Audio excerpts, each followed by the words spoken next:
far more than the state that was purchased. And then, if you want to be thorough about that, 1804 to 6 is the exploration of it by Meriwether Lewis and General Clark.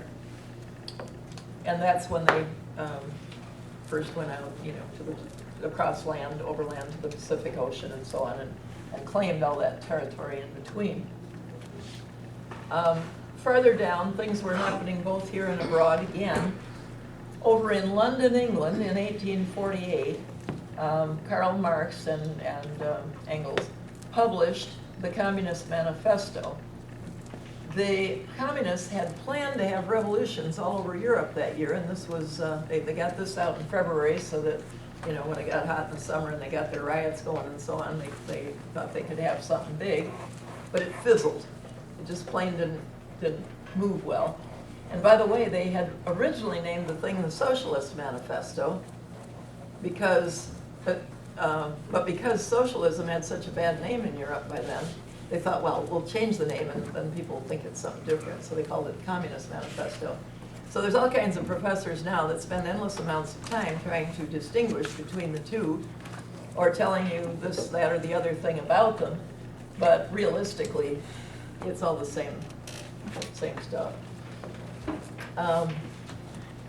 The odd little picture here shows a big split, as though the country had been torn apart, and of course it was in a different sense, not geographically, but the Civil War and then the Lincoln Assassination, those were set in history, 1861 to 65, and there was considerable build-up to this, and there were conspiratorial forces then.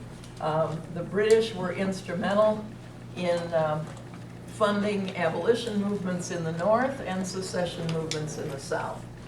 And that is an example of a pattern that people who want to control other groups of people often use. They used it, for example, now I'm jumping out of our time frame here, but in the 1960s, so 100 years later, they were using the same kind of idea, and communists were funding black civil rights groups and funding Ku Klux Klan groups because they wanted to stir up violence. And they actually did murders and so on and so forth in connection with that. So then, following the Civil War, there were a lot of bad things. Reconstruction was no picnic. There was a lot of brutality inflicted on the South, and a whole way of life, not specifically related to slavery and so on, was changed. The South was generally more into kind of the Christian gentleman aspect of life, and the North were, there was a lot of Unitarian social activism in the churches and so on. So still a lot of Christian activity, but a little different type. The whole thing was a big tragedy. It should never have happened. And logically, in the course of time, and probably not very much time, slavery would have ended in the South anyway. And officially, they did not go to war over slavery. It was strictly the secession issue. And it's interesting to me that there are secession issues being spoken of currently as well. And I'm not going to say much one way or the other about that. In the history of our country, no secessionist movement has been allowed. The one place that would stand a chance of doing it legally and freely would be Texas, because Texas joined the Union by treaty rather than by simply being taken over or purchased from another country or something.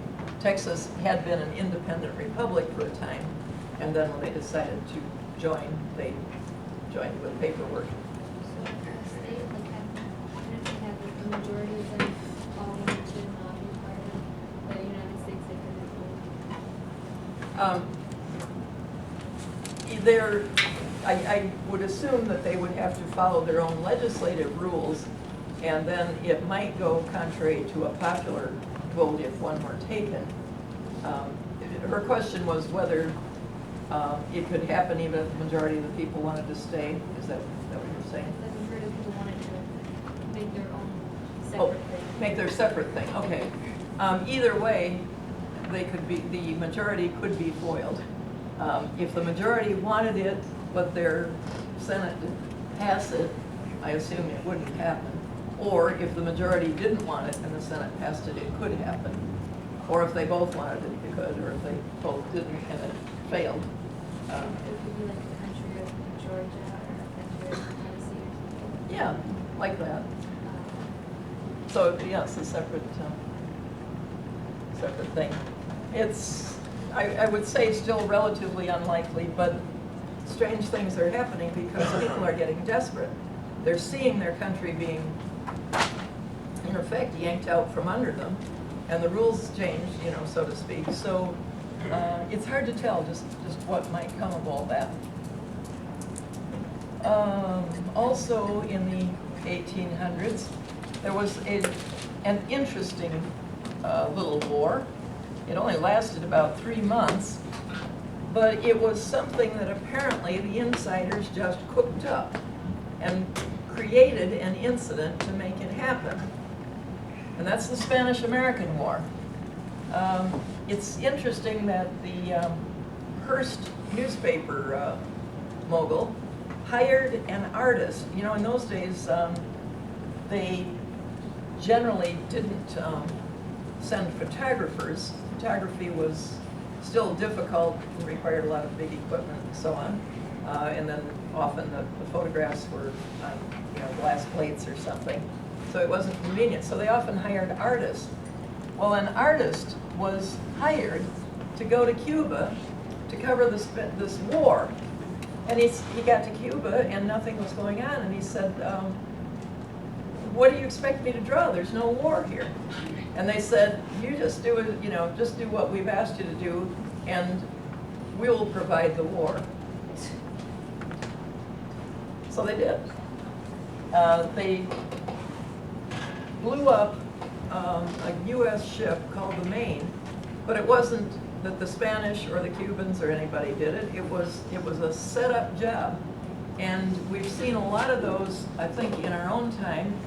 In many instances, there's overwhelming evidence that what the official story isn't what really happened, and that government or insider conspiracy types caused the problem so that they could use it to put their idea of a solution into effect.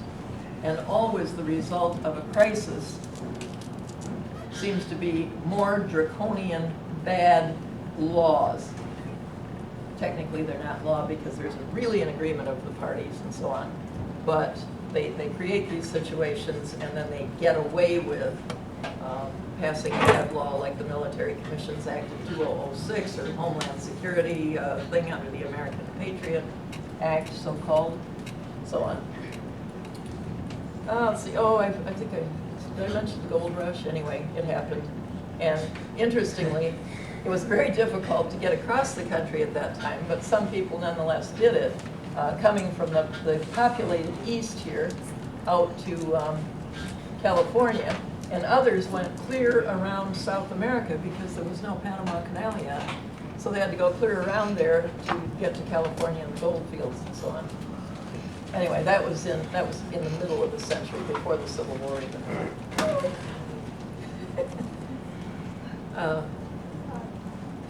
It's okay.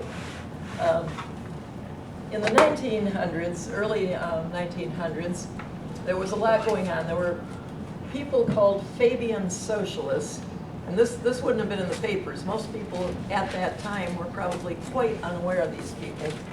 They regarded themselves as intellectuals. They were generally big fans of Great Britain, where the Fabian movement really got started.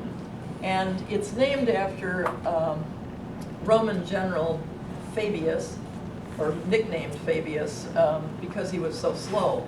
He took so long to decide about you know, a battle or something, that he could lose it or just move away from it or whatever.